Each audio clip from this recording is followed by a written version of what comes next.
Scott Cosenza for Liberty Nation TV. I'm here with Andrew Moran, and we're talking about his piece on the Brandless label, which may sound kind of confusing, but Andrew's going to clear it up for us. Andrew, what is it, and what does it do? Okay, so Brandless was founded this month by Tina Sharkey and Ido Leffler.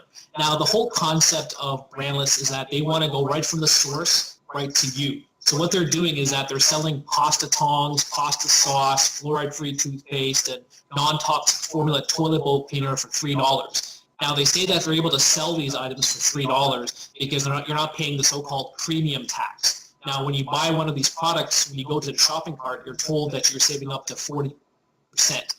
The reason why they're able to do this is because they say they're not worried about distribution, they're not worried about warehousing, they're not worried about marketing. All of the elements that you usually pay a so-called premium when you buy a name brand product at the grocery store or department store or pharmacy. So by dealing direct to the consumer, they're passing the savings along to you. Is that that? I seem to recall that in a couple commercials.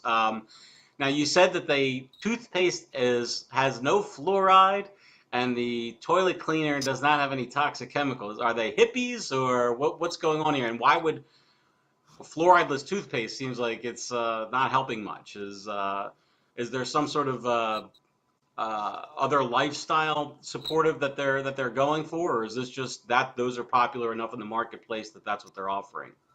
So according to interviews that Sharkey and Leffler have done with NBC News, Wall Street Journal, and several others, is that they say they want to embrace minimalism and they want to promote all natural products. This is a common theme for a lot of millennials. They want to be socially conscious. At the same time, they don't want to cave into the so-called evil market capitalist nature.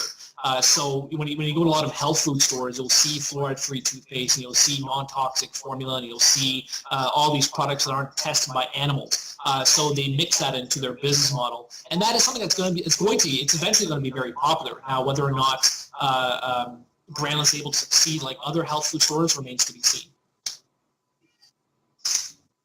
Well, I'm sure the dentists of the world are mighty appreciative of that fluoride-free toothpaste.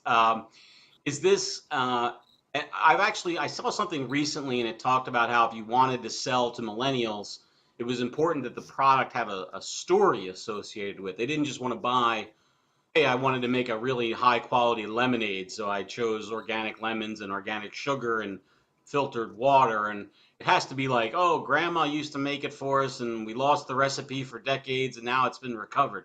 Is this Brandless designed, do you think, to appeal especially to millennials, or is it just they happen to cotton to this sort of market?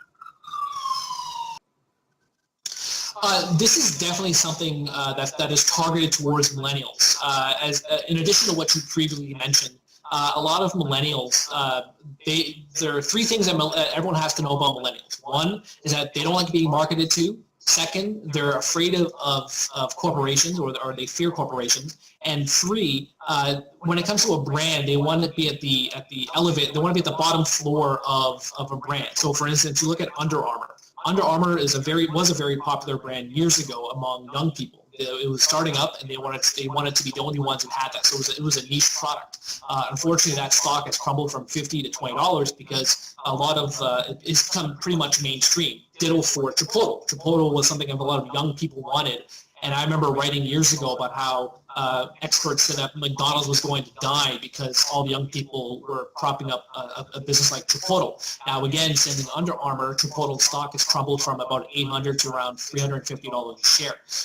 So Brandless is taking advantage of the idea about how brands are horrible for people, or excuse me, I should say that Brandless is taking advantage of millennials' think of how bad brands are. So Brandless could succeed in that regard.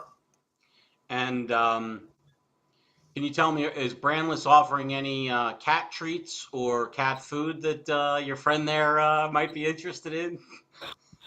Yeah, they sell a wide variety of goods. They sell everything from cookies to coffee to cat food, any type of alliterative products that you can find. And why are they getting, they seem to be getting a lot of buzz for a younger company that doesn't have that much in the way of sales. You mentioned the names of the founders. Do they have a history that we might know of in another area, or what's to account for And why are we talking about them now, I suppose?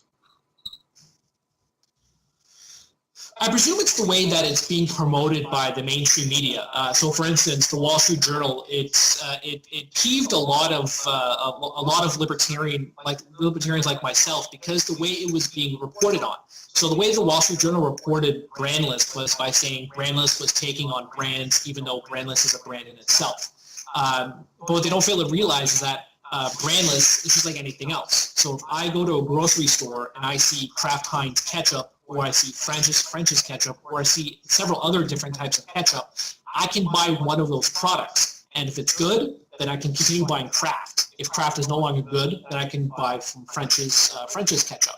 So if Brandless sells a good quality ketchup, then I'm going to continue buying Brandless ketchup. On the other hand, if Brandless ketchup is horrible, then I'm not going to buy Brandless ketchup anymore. I'm going to go out elsewhere.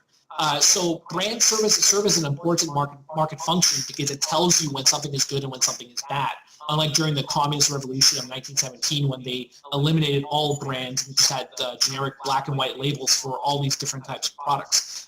So also the fact that you have to realize that brands are also a health benefit. Let's say, for instance, Donald Trump's steaks are suffering from a salmonella outbreak, for instance. So if I go to a store and I see Donald Trump steaks, I'm not going to buy it because I don't want to get salmonella poisoning. So I'll just find another brand of steaks. Moreover, brands also serve as getting rid of brands.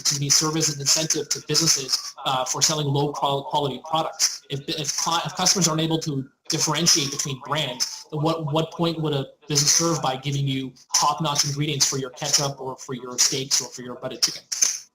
Okay, well, thanks for that illuminating trip into brand recognition. I agree, it's a capitalist tool and one that we should celebrate and not run away from. For Andrew Moran and LibertyNation.com, this is Scott Cosenza, and for the record, those steaks are great, just great. Bye.